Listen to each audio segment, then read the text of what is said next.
Okay, good morning. आज हम शुरू कर रहे हैं अपनी बेटा यूनिट नंबर 3। यूनिट नंबर 3 में थर्ड में आपका फर्स्ट चैप्टर है ह्यूमन हेल्थ एंड डिजीज़। ठीक है। Health health is a state of complete, मतलब जहाँ पे physical aspect, mental, social wellbeing, सारे एस्पेक्ट्स को आप काउंट करते हुए चल रहे हो तो वो हेल्थ की डेफिनेशन हो जाएगी। फिजिकल हेल्थ मीन्स क्या है?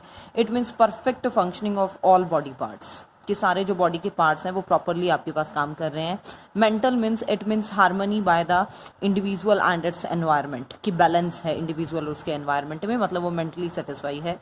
Social health it implies that every person living in a society have some basic requirement of life like a good earning, good food, clean water, clean place of living, a happy family और cooperative interaction with the neighbor and friends, leading to a happy and peaceful life. मतलब social status क्या है, ठीक है। It comes to the social health. Then disease, any physical और functional change from the normal state. इस normal state से कोई भी फिजिकल या फंक्शनल चेंज हो जाना जिसके कारण डिस्कम्फर्ट हो, डिसेबिलिटी हो या कोई प्रॉब्लम आए लिविंग ऑर्गेनिज्म की लाइफ में, तो उसे हम क्या नाम देंगे? डिजीज। जैसा ही चैप्टर का नाम ही बता रहा है, हम इसमें बहुत सारे डिजीज के बारे में ही मतलब और डिजीज़ और ड्रग्स के बारे में ही पढ़ेंगे।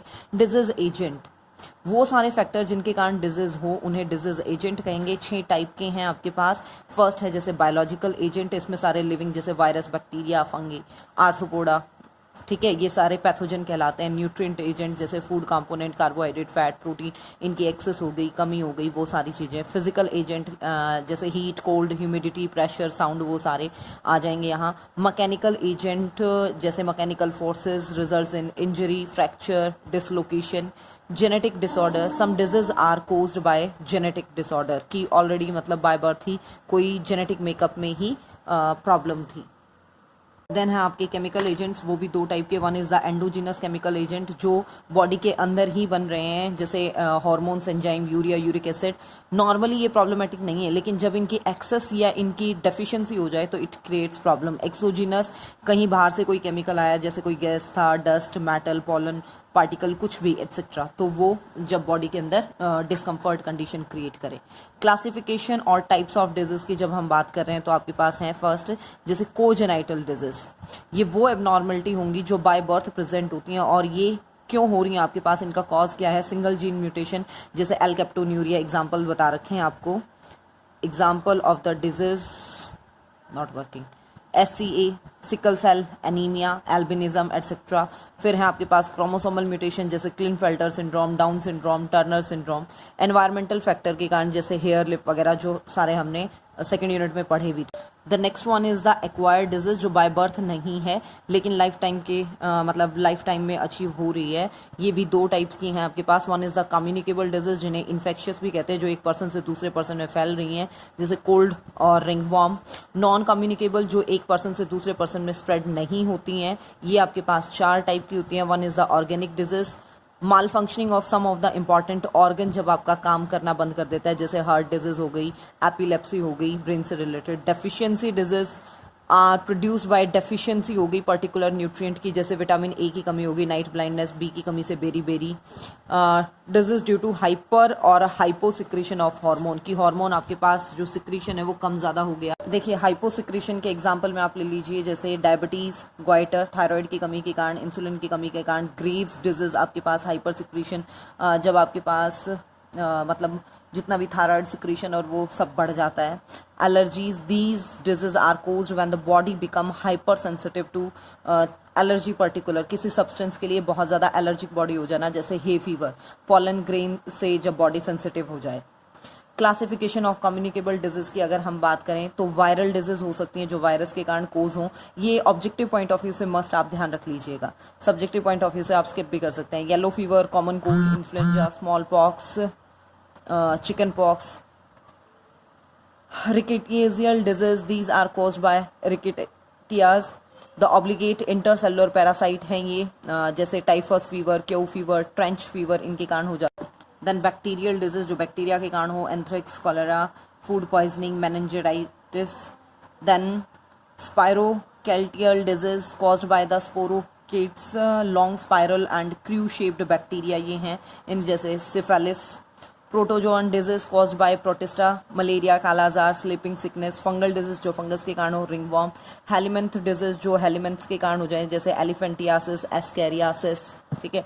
Now see some common disease in human, ठीक है, इनकी डिटेल आपको पढ़नी है। जैसे टाइफाइड, कॉजेटिव एजेंट, सबसे पहले आप कॉजेटिव एजेंट ही पढ़ेंगे। साल्मोनेला टाइफाई वो क्या है, जैसे bacteria, commonly found in the intestine of the man, ये बैक्टीरिया मिल जाता है। The disease is common in children age group 1 to 15 years में काफ़ी हो जाता है, बड़ों को भी हो जाता है, लेकिन यहाँ थोड़ा सा ज़्यादा कॉमन है। मोड्स ऑफ ट्रांसमिशन में अगर हम बात करें तो disease spread by food, water, contaminated with, मतलब कोई मतलब जैसे हाउस फ्लाई वगैरह थी वो किसी पेशेंट के फिकल मैटर पे बैठी हैं और उसके बाद फूड वगैरह या वाटर के ऊपर मतलब वो बैठ गई हैं और उसकी किसी नॉर्मल पर्सन ने वो गंदा मतलब फूड या पानी पिया है तो उसके कारण ये फैल जाता है। हाउस फ्लाई में कैरी द, ये वही बता रखा है।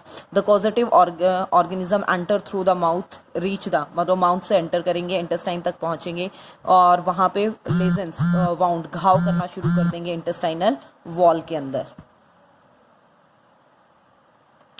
इंक्यूबेशन पीरियड इसका 1 to 3 वीक, मतलब आज अगर एंटर किए हैं तो 1 से 3 वीक में इसके सिम्टम्स देखने को मिल जाएंगे, ऑन एन एवरेज 2 वीक में। सिम्टम्स हैं इसके constant high fever in the first, पहले जो मतलब इन वीक में बहुत ज़्यादा तेज बुखार होगा, बुखार धीरे धीरे 3rd वीक और 3rd to 4th वीक में कम हो जाएगा, हेडेक रहेगा, वीकनेस, एब्डोमिनल पेन रहना, कॉन्स्टिपेशन शुरू हो जाएगी, इन्फ्लामेशन इन द इलम और कॉलम, मतलब एब्डोमिनल पेन शुरू हो जाएगा, लीवर और स्प्लिन साइज एनलार्ज हो जाएगा। टाइफाइड के लिए टेस्ट होता है जिसे नाम देते हैं विडाल टेस्ट, बहुत बार आ जाता है पेपर में। प्रिवेंटिव मेजर में क्या है आपके पास, प्रॉपर सैनिटेशन रखो, ठीक है, screening of water supply, clean food, personal cleanness, मतलब साफ सफाई का पूरा ध्यान रखो। और cook should not be carrier of the typhoid, जो सबसे पहले मतलब एक मैरी क्यूरी, आगे अभी बताऊंगी भी इसमें, ये पहले देख लीजिए। Typhoid Mary was a cook by the profession, was a typhoid carrier थी वो, और जिसके कारण वो क्या है एक से पर्सन से दूसरे पर्सन में कंटिन्यू फैलता रहा। मैरी क्यूरी मतलब ऐसा कोई ऑर्गेनिज्म, मतलब ऐसा कोई पर्सन ना हो जो इसके लिए कैरियर हो। Typhoid vaccine should be given properly, 3 अगर एक बार वैक्सीन करवा दी जाए तो लगभग वो 3 साल तक वैक्सीनेशन देते रहते हैं, मतलब अगर हो रहा है तो प्रॉपरली दवाई वगैरह ले लेनी चाहिए। Antibiotics can treat the, antibiotic लीजिए प्रॉपरली तो वो डिजीज क्योर हो जाती है। देखिए बेटा, निमोनिया पॉजिटिव एजेंट है, स्ट्रेप्टोकोकस निमोनिया, सीरियस डिजीज है ये लंग्स की, लंग्स के अंदर एल्वेलाई और ब्रोंकियोल्स वाले पार्ट में लिक्विड मटेरियल इन बैक्टीरिया के कारण इकट्ठा होना शुरू हो जाता है, जिसके कारण मतलब प्रॉपर एयर के लिए स्पेस कम बच जाता है और सांस लेने में दिक्कत होनी शुरू हो जाती है। एक पर्सन से दूसरे पर्सन के सप्टम मतलब थूक वाला जो थूक होता है कि पेशेंट ने कहीं थूका और मक्खी वगैरह के थ्रू वो फैल गया। न्यूमोकोकाई जो आपका बैक्टीरिया है, कोकस शेप, क्योंकि ये आपके पास क्या है circular in shape, inhaled and enters in the, सांस के साथ वो अंदर चले जाते हैं। एल्वियोलर वॉल इन मतलब स्वेलिंग कॉज कर देंगे, वहाँ पे प्रोटीन रिच फ्लूइड सिक्रेट करना शुरू करेंगे, जिसके कारण जो ब्रोंक्यूल हैं वो ब्लॉक हो जाते हैं। 1 to 3 डेज इंक्यूबेशन, मतलब आज एंटर किया है तो 3 दिन में रिजल्ट दे देंगे, मैक्सिमम 3 दिन। Onset of pneumonia is usually, सबसे पहले वही ठंड लगेगी, बुखार आएगा, सडन सिंगल शेकिंग चिल, एकदम कपकपी देने वाला बुखार होगा, जिसके मतलब कपकपी चढ़ेगी, फिर बुखार होगा, सांस लेने में दिक्कत होगी, खांसी आएगी, हेडेक रहेगा। सीवियर केसेस द लिप्स, अगर बहुत ज़्यादा सीवियर हो चुका है निमोनिया तो लिप्स और फिंगर नील्स जो है वह ग्रे ब्लूइश कलर में कन्वर्ट हो जाते हैं।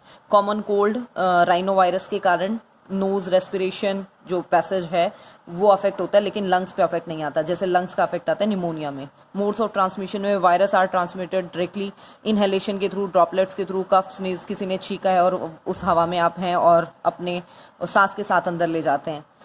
सिम्टम्स नेज़ल कंजेशन, नाक बहना शुरू हो जाएगा आपके पास, बंद हो जाएगा, गले में खराश होगी, हार्सनेस होगी, कफ, हेडेक, टायर्डनेस, ये कॉमन सिम्टम्स हो जाते हैं इसके।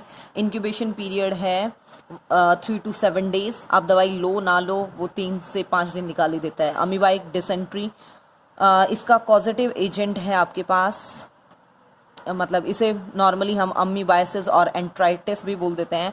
एंट अमीबा हिस्टोलिटिका के कारण ये प्रॉब्लम हो रही है, ये लार्ज इंटेस्टाइन में और स्मॉल इंटेस्टाइन के लोअर पार्ट में ह्यूमन के मिलने वाला आपके पास ऑर्गेनिज्म है।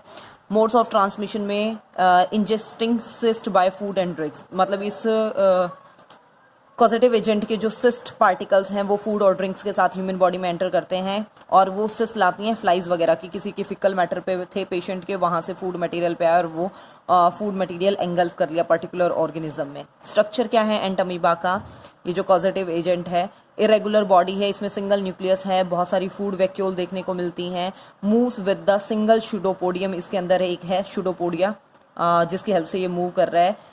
कंसिस्टिंग ऑफ क्लियर एक्टोप्लाज्म, बाहर की साइड बिल्कुल क्लियर होता है। होलो जो एक न्यूट्रिशन है, एनारोबिक रेस्पिरेशन है और एसेक्सुअल मोड ऑफ रिप्रोडक्शन है, बाइनरी और मल्टीपल फ्यूजन के थ्रू ये ग्रो करता है। ये इसके स्ट्रक्चर हैं। कैरेक्टर बेटा इस टाइप का स्ट्रक्चर इसका देखने को मिलता है, ठीक है। Acute, small time, large intestine, chronic मतलब जो बहुत लंबे टाइम तक रह जाए, ये टर्म आपकी बार बार काम आएंगी डिजीज के केस में। इंजरीज, इंटेस्टाइनल लाइनिंग में ये इंजरीज कॉज करता है। Erythrocytes and cell debris feeds on, मतलब आरबीसी और सेल का जो बचा हुआ मटेरियल उसके ऊपर ये सर्वाइव करता है। मोनोजेनेटिक मतलब क्या है, complete life cycle in the single host, एक ही होस्ट बॉडी है। मलेरिया को जैसे 2 होस्ट चाहिए, इसकी एक ही है। सिम्टम्स क्या होंगे इस डिजीज में, इट्स सिक्रेट्स प्रोटियोलाइटिक एंजाइम, ठीक है, प्रोटियोलाइटिक एंजाइम सिन ये रिलीज करेगा दैट इरोड्स द, जो इंटेस्टाइन की जो म्यूकस मेम्ब्रेन है उसको धीरे धीरे खत्म कर देगा। म्यूकस मेम्ब्रेन खत्म होने के बाद प्रोटेक्टिव जो वॉल है वो खत्म हो जाएगी, धीरे धीरे ब्लीडिंग होनी शुरू हो जाएगी। अल्सर मतलब बहुत ज़्यादा ब्लीडिंग होने के बाद जब घाव बहुत ज़्यादा बढ़ जाए तो उसे अल्सर कहते हैं। डिसेंट्री रीजन में इंटेस्टाइनल पार्ट में ये वो कॉज कर देगा। पेशेंट पैसेज मतलब जो स्टूल फिकल मैटर वो रिलीज कर रहा है उसमें ब्लड है, म्यूकस है, बहुत ज़्यादा पेन होता है एब्डोमेन में, फीवर आ जाता है, नोजिया बेचैनी रहती है, नर्वसनेस रहती है। क्रॉनिक केसेस जब बहुत लंबी बीमारी हो तो इंटेस्टाइनल वॉल इज पंचर्ड, वो बिल्कुल पंचर्ड, ऐसे घाव उसमें पोर बन जाते हैं जो फैटल है, जिसके कारण डेथ भी हो सकती है अगर ये कंडीशन आ गई है तो। The parasite may carry blood stream and move to the lungs तक वो पहुंच जाती है, ब्रेन के ऊपर भी अफेक्ट है and produce their lesions which may cause death, again मतलब वो डेथ कॉजिंग है। प्रिवेंटिव मेजर क्या है, ध्यान रखिए अपने हाथ वगैरह धोते रहिए प्रॉपरली, वेजिटेबल फ्रूट्स वगैरह को धो के यूज़ करो। Protection of food and drinks from dust and flies, मतलब ओपन वाला ना खाइए। अवॉइडिंग पुटिंग ग्रास, जो नॉर्मली हमारी आदत है लॉन में बैठ के घास के तिनकों को मुंह में डालने की, वो ना करें। ह्यूमन फिकल मैटर को सिवेज सिस्टम के थ्रू ही डिस्पोज किया जाए, ओपन में ना रिलीज हो। कुकिंग ऑफ फूड प्रॉपरली की जाए ताकि सिस्ट अगर हैं भी तो ख़त्म हो जाए, और सुटेबल मेडिसिन ले लेनी चाहिए। नेक्स्ट देखिए बेटा एस्कैरियासिस। बेटा आज ये छोटे छोटे वाले डिजीज सारी कवर करेंगे हम, क्योंकि मलेरिया अकेला ही मतलब एक वीडियो में कवर हो जाए तो बहुत होगा। कॉजेटिव एजेंट देखिए एस्कैरिस लम्ब्रिकॉइड्स हैं, दे राउंड वॉर्म हैं, ये lives in the human small intestine में मिल रहे हैं, मतलब प्लैटीहेल्मिन्थस की कैटेगरी से हैं, स्मॉल इंटेस्टाइन में प्रेजेंट होते हैं। और takes host digested by the, मतलब होस्ट की बॉडी में जो फूड डाइजेस्ट हुआ है उसे ही ये सक करते रहते हैं अपने माउथ पार्ट्स। लाइफ हिस्ट्री देखिए, men get infected by the taking ascaris egg by food and water, ascaris को वो एग्स जो है उसके फूड और वाटर से ले लेता है। चिल्ड्रन में ये इन्फेक्शन थोड़ा सा जल्दी होता है क्योंकि वो सॉयल पार्टिकल्स को, मतलब मिट्टी बहुत बच्चे खा लेते हैं तो उनके कारण वहाँ ये ज़्यादा मिलते हैं इसके एग वगैरह। और होस्ट की सेल में ही इनके एग जो हैं वो हैच करेंगे कुछ घंटे बाद, और टिनी वॉर्म छोटे छोटे जुवेनाइल फेज में वो कीड़े रिलीज करेंगे जो अडल्ट वॉर्म में कन्वर्ट होंगे 2 to 2.5 मंथ्स के अंदर, 2 से 2.5 महीने के अंदर। The adult worm has cylindrical body होती है उनकी, tapering at each end 20 to 40 centimetre उनकी मतलब फीमेल में लेंथ होती है, और 15 to 20 सेंटीमीटर मेल के अंदर। जो मैच्योर मेल और फीमेल हैं वो होस्ट की इंटेस्टाइन में उनका कॉपुलेशन होता है और फीमेल एग ले करती है, और ये एग उस ह्यूमन के फिकल मैटर के साथ अलाइव जिंदा ही सॉइल के अंदर छोड़ दिए जाते हैं और वहां से वो किसी और ह्यूमन की बॉडी में एंटर करते हैं। ठीक है, वो फूड और वाटर के थ्रू, एयर फ्लाइज कॉकरोच वगैरह के थ्रू ट्रांसफर किए जाते हैं नेक्स्ट होस्ट के पास। होस्ट की बॉडी पे अफेक्ट क्या रहेगा इनका,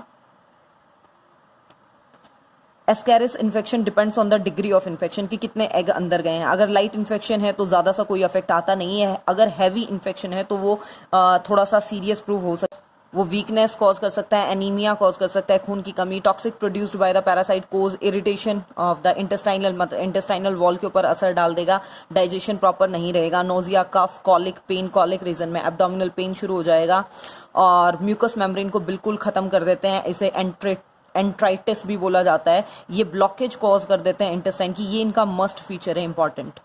एब्डोमिनल पेन वगैरह तो सब में हो जाता है। सीबीएसई में कई बार सिम्टम्स देके और फिर क्वेश्चन आता है, अगर ब्लॉकेज है तो वो एस्कैरियासिस से रिलेट करेगी, ध्यान रखिएगा।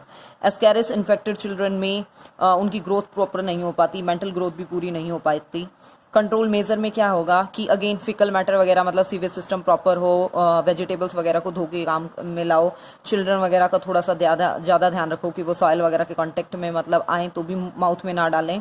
फूड, वाटर, डस्ट, फ्लाइज से बचा के रखो। Sustainable medicine should be taken, जो प्रॉपर दवाई है वो लेते रहिए। नेक्स्ट देखिए बेटा, एलिफेंटियासिस, फिलियारिसिस भी इसे बोल देते हैं। वाउचेरिया बेनक्रॉफ्टाई, फिलियर वॉर्म इसका कॉजेटिव एजेंट है। वाउचेरिया बेनक्रॉफ्टाई जो है आपका लॉन्ग थ्रेड लाइक, जिसके मतलब एंड पॉइंट टेपरिंग है।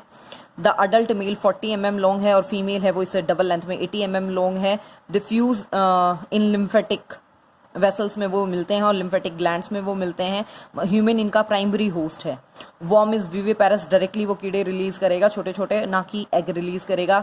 Female delivers the young worm called microfilariae, छोटे छोटे, which shifts to the deep blood vessels, बिल्कुल डीप साइड में वो ब्लड वेसल्स में मिलेंगे। और नाइट के टाइम पे दे माइग्रेट टू द, और अपर साइड में आ जाएंगे डे टाइम में आपके पास।